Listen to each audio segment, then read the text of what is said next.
Hello, I'm Carmen Falcon, an AARP New Jersey volunteer, and I want to welcome you to another AARP New Jersey Fraud Friday Facebook Live. Next week is National Consumer Protection Week, and while AARP is focused on protecting consumers year round, this is a good time to highlight some key consumer protection tips. It's also tax season, so today we're going to be joined by the IRS to focus on tax frauds and scams.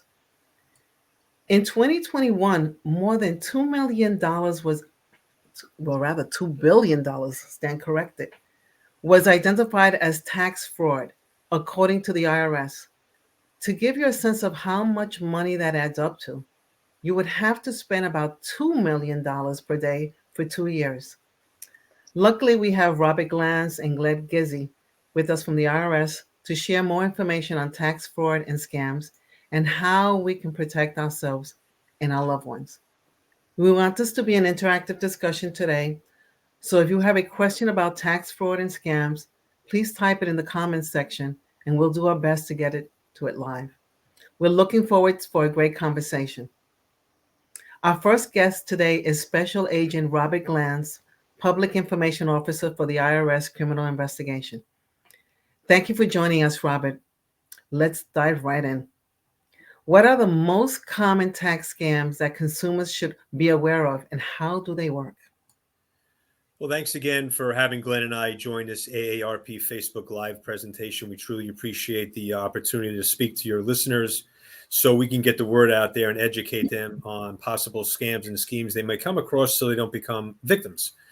So one of the things I want to talk about were abusive tax schemes, which originally took the structure of fraudulent and domestic foreign trust arrangements. They basically evolved into sophisticated arrangements. They give the appearance that the taxpayer's not in control of the money. However, the taxpayers receive their funds through debit and credit cards or fictitious loans. And there's a lot of times these schemes involve offshore banking and sometimes established scam corporations and entities. So it's just something to think about. This is not super prevalent, but something to think about if you go to someone and this is the kind of thing they want to set up for you. You know, generally a trust is not something you can yourself just go in and take money out of. It's a certain structure and the way it works. And when you're given a debit card or a credit card, it basically that loses its legitimacy because you're now allowed to and able to tap into that and take out as much money and whenever you want. More importantly, I wanted to talk about abusive tax return preparers because it's tax season. First off, the vast majority of tax preparers, people you go to have your tax returns prepared by, are honest and they do the right thing by their clients and they do a great job. And they're there for a reason because taxes can be complicated. But there are always a few people, a few bad apples out there who try to take advantage of the system and the people they're supposed to help out with these types of things. So a few pieces of advice. Never sign a blank tax return. If you sign a blank tax return, that preparer can put anything they want in those numbers and in those boxes. As you know, after you've signed the tax return, you won't even know what they're doing. So we do see that sometimes. Something we call ghost preparers. Okay. So when you're done sitting down having a tax return prepared and you're paying a fee to have it prepared by a preparer, you want to make sure that tax preparer signs that tax return. If they don't, why aren't they doing that? They're probably doing something they shouldn't be doing that you may not even realize. Maybe they're getting you more money back based on something they're putting down there. But if they're being honest, there's no reason they wouldn't put their name down there, sign a return, and put their preparer tax identification number down there as well. If a tax preparer, when you sit down with them, guarantees you a refund before they even seen anything about your taxes, your finances, your family situation, and they guarantee you a refund, you don't want to use that preparer. Nobody can guarantee that at all without even looking at anything you have. That's not the way the system works. If they say, look, I charge based on a percent of your refund. So in essence, you get X amount back, I take a 10% fee. That's another return preparer you don't want to go to because obviously the more you get back from a refund, okay, the more they're going to get. So they're going to be wanting to put things on your tax returns that you probably don't deserve because they're going to get more money from a fee. Also, go with recommendations from friends and family members. You know, if you have to find a tax preparer or, you know, you're looking for a new preparer because your old one may be retired or something like that, get references and stuff like that. You want to make sure they're going to be the year round. So if you get a letter from the IRS, you can contact them and you can deal with them. Is there any way of checking on who you could actually go to? Like, is there a website that keeps a list of tax preparers? Because I know, like, a CPA would be an authorized person who's should be legit, right, in doing tax returns. But what about if it's a local person that this is what he or she does on the side? Yeah, again, and Glenn can verify this later on, but you can go to the IRS website. There is a way to look up on the IRS website itself in that search feature. There's a way to look up whether someone's, I think, registered with the IRS. And again, Glenn can verify that a little more. But of course, Okay. one of the first things you want to do for sure is don't just because there's a sign hanging out someone's, house saying they do it. Maybe you're better off getting reference. Hey, look, you go to your family member. Hey, look, I've been using this guy or girl for the last 7 or 8 years. Never had a problem. Trust this person because you want to trust the person too because you're giving them your social security numbers and all that stuff. You have to trust that they're going to safeguard that information that you've given to them. I agree. Oh, that's good to know, Rob. Now, you did join us for a Facebook Live previously where we discussed about scammers pretending to be the IRS. Is that a scam that's still prevalent? And how has that scam evolved? So, unfortunately, anytime something like this works for the bad guys, they'll continue doing it. And then, like you said, how has it evolved and stuff like that? So, the scam is still out there. The phone scam is, I think, what we're really talking about here, where someone basically calls up pretending to be from the IRS. They can call your house phone. They can call your cell phone, either one. They pretend to be a representative from the IRS. They may say that you owe X amount of money.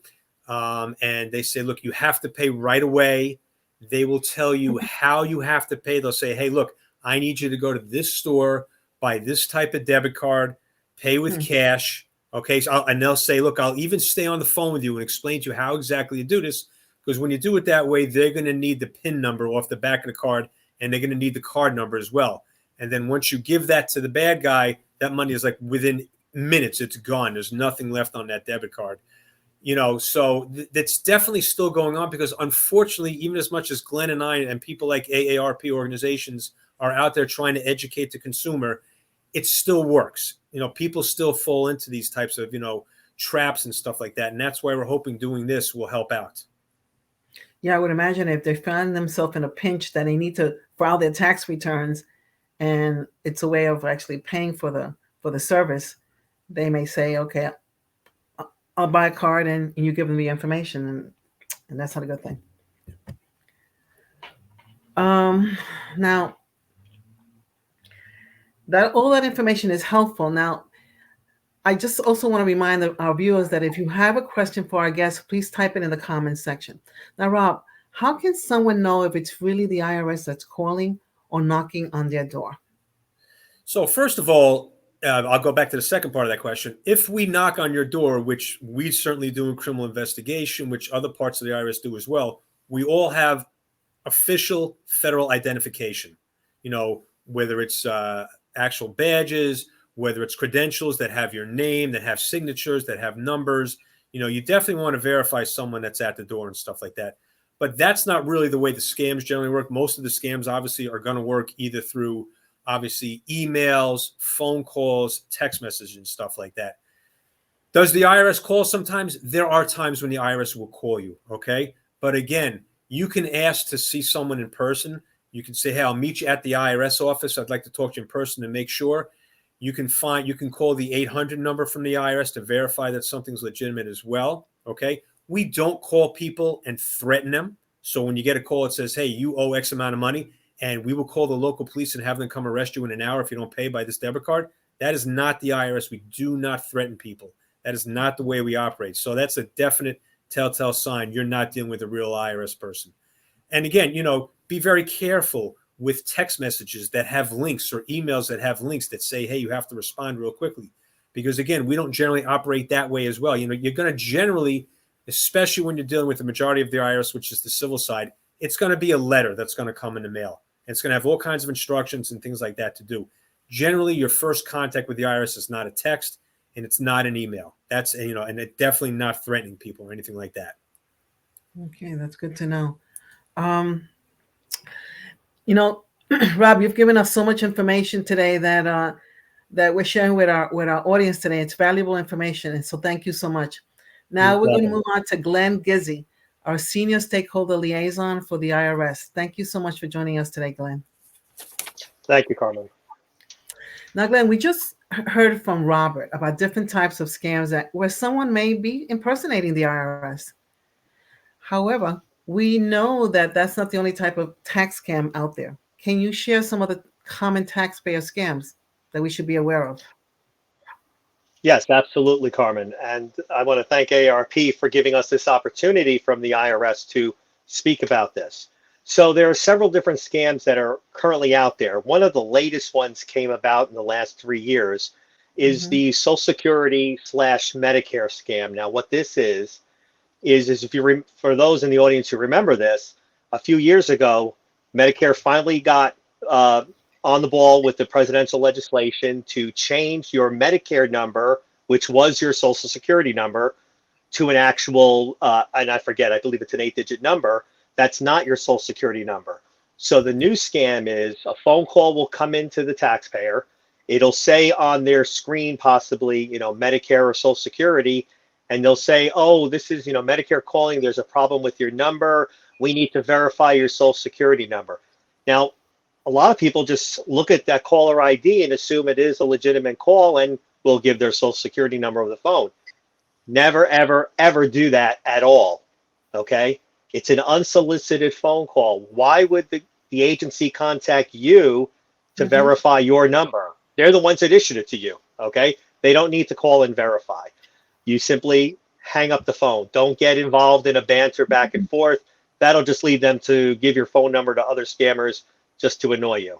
All right? Mm-hmm. But never give your social security number out. If there's a question, you call the toll-free number that is listed on any government website. It's in the government pages of a telephone book if you still have one. You can look up Medicare's number at medicare.gov, and you can call them if you have a concern. And Mm-hmm. that's one of the more recent ones that is out there right now. Now, Right. another thing is what Rob, and I wanted to follow up with Rob had said, is that the IRS doesn't really call. In 99% of the time, a phone call received is going to be a scam. Now, there is, as Rob said, there are reasons that the IRS would call. Believe it or not, when you file your tax return, you might put down, if there's an issue, call me, and you might put in your phone number. And during the process of your return, so about within the 8 weeks from when you filed, if you filed electronically, about 3 or 4 months if you filed by paper, and please, folks, try not to file by paper, they might call you because you said to call them. And if so, we're going to say you put it on your tax return. Now, if you don't feel comfortable talking to the person, they'll say Mm-hmm. no problem. Call the 1-800-829-1040 number and they will explain what the issue is. Not a problem. All right. Anybody who's calling, if you don't believe them, just hang up. Trust me, that less than 1% of the time it is actually the IRS. We're not going to be insulted by it. We're not going to suddenly audit you because you hung up on us. All right, we're gonna just send you a letter. And that is one of the things I have to stress to the audience. We don't just call up out of the blue and say that you owe money, that if you don't pay us right away, we're going to come and arrest you. No, we send letters. God, we send letter after letter. We send 6 months of letters. Trust me, folks, if you don't have letters from us and we tell you owe money, unless you're moving around trying to hide from us, and if you are, then it's not the IRS calling. And the last one that's going on right now is the offer and compromise scam. Now, we've had offer and compromise for years. This is where if a taxpayer is in a situation where they can't pay us in full, but they can pay us maybe 60% of the money up front and be done with us, we might take that offer. But you have to fill in the paper. You have to make the offer to the IRS. We don't call you and say, just pay us 60% of the money and we'll call it quits. We don't do that. You have to say to us or through your accountant that you want to do an offer and you fill in a form, happens to be 656 is the form number, and then we review it and we'll contact you back to tell you if we agree or not. But we don't make the offer to you. You must make the offer to us. And again, you have to have prior letters and you have to know that you have a debt. If you don't have a debt to us, why would we be contacting you? Carmen? Yeah, so Glenn, there are a lot of services out there that are trying to help or saying they're out to help you to pay your debt to the IRS. How do we address those things as well? I mean, in this case, will they be Well, doing communications with the IRS directly, and we shouldn't like really get anything from the IRS while they transition, they make that do that communication and help us? well, first of all, if a taxpayer out there in the audience has a debt with the IRS, first thing to do is not panic. Second is to communicate with us first.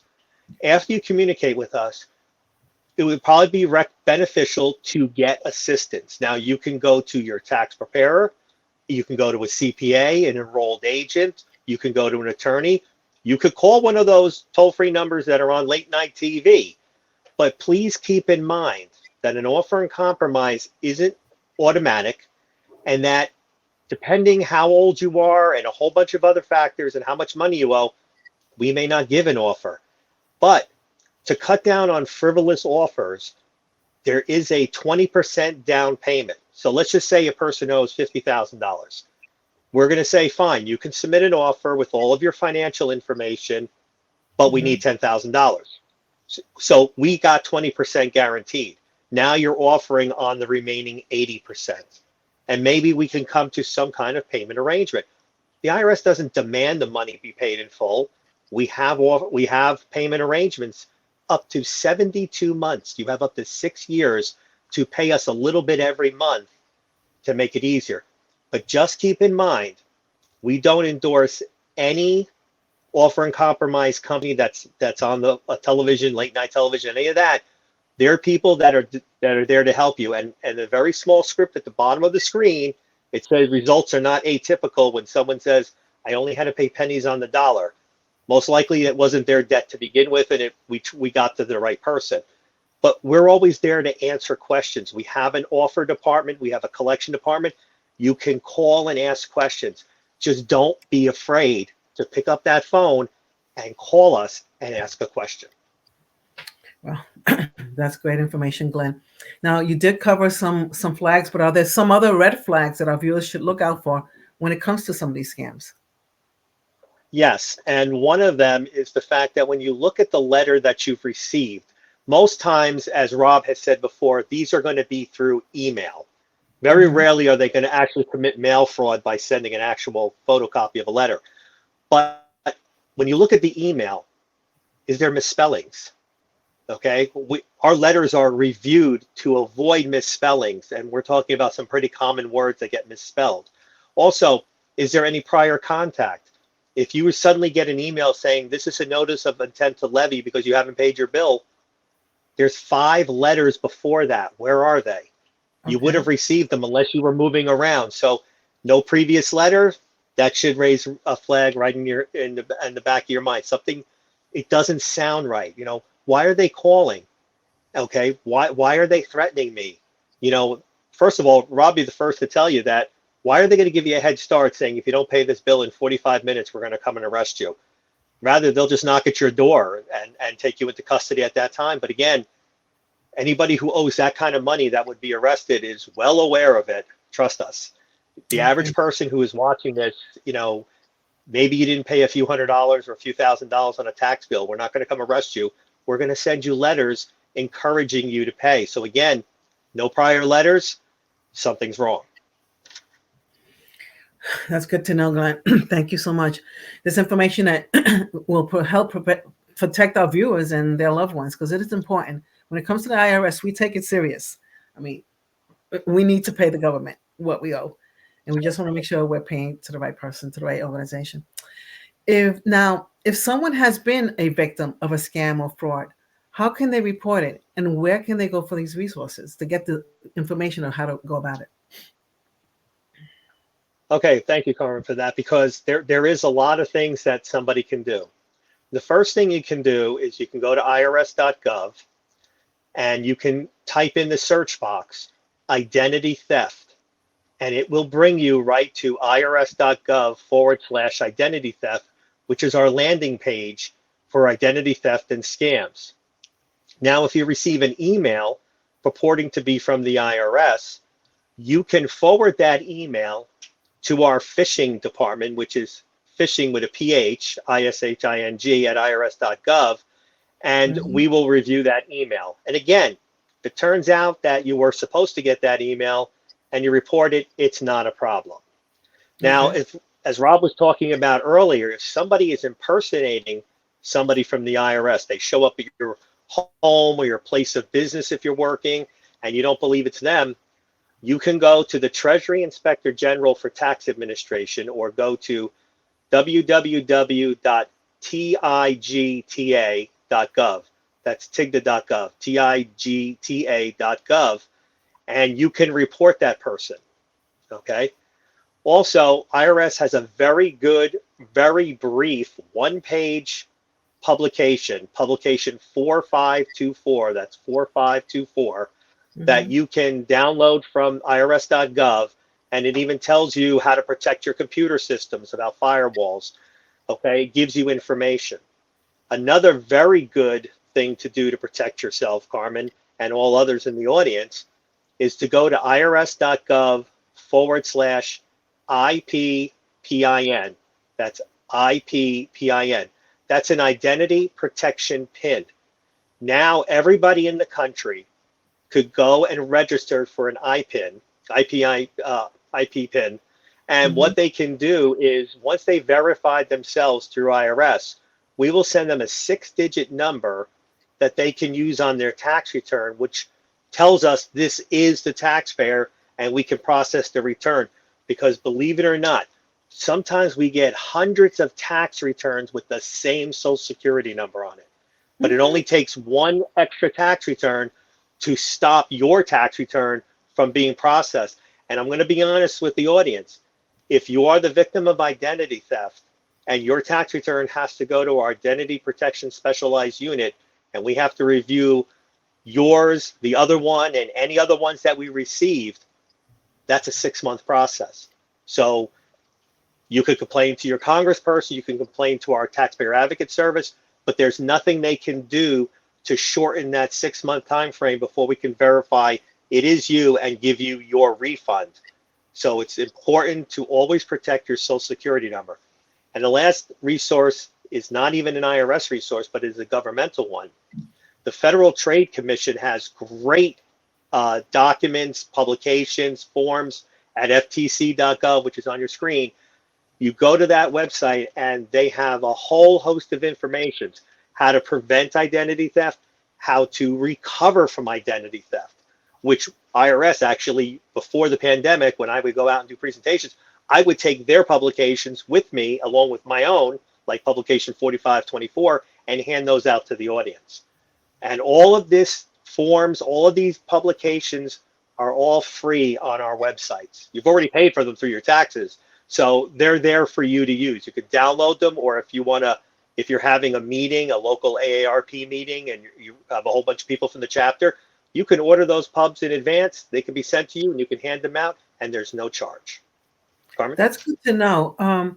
That PIN number that you said that we can create, how is that being communicated? Because I think that would be important. Like if we saw it at a post office, or we got it in literature from the IRS or our accountant or whoever it is that we go and create a PIN for yourself. This way, it actually is like an authentication process. It is something that over the last few years, it was a pilot program in several states. Then we expanded it. And 2 years ago, we made it nationwide. Everybody can apply for it. Now, not everybody's going to be able to get an IP PIN. They have to go online and verify themselves to the IRS. So if you're someone who's moved around a lot or has had identity theft in the past, it may not verify you right away. It may take, some time, weeks or months.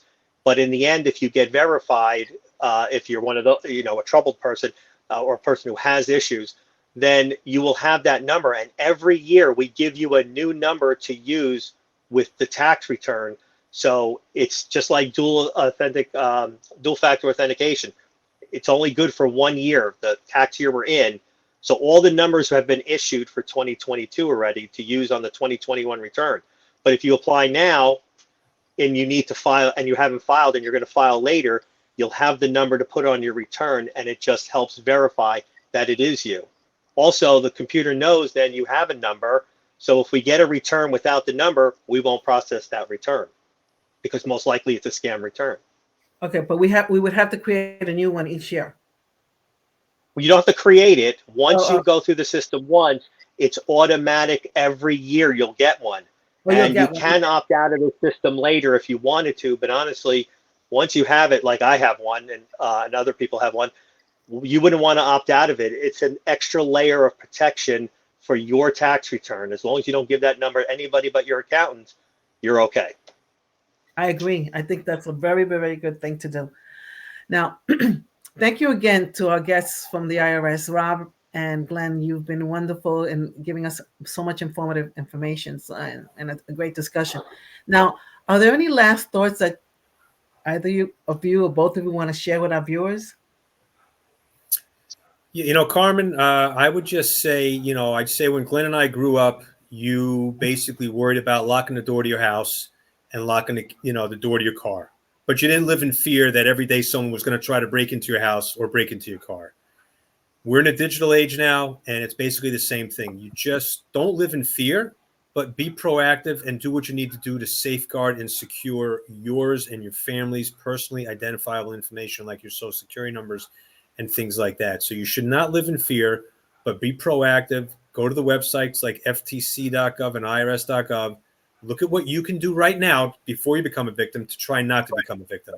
And just take the words of advice from all the people they hear from. And make sure the people who watch this Facebook Live thing pass the information along to their family and friends so we can help them out as well. Absolutely.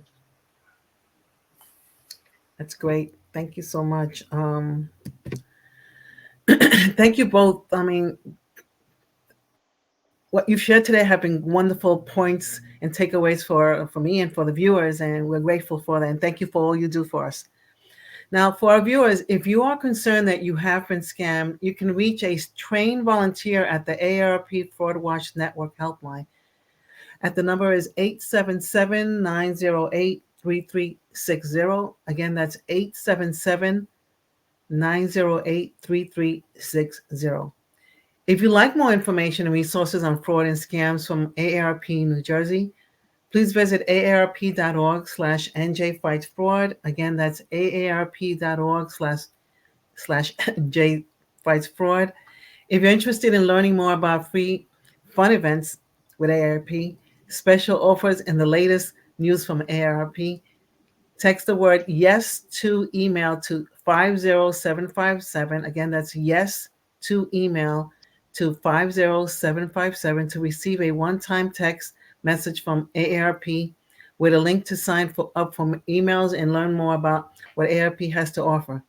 Realize that message and data rates may apply.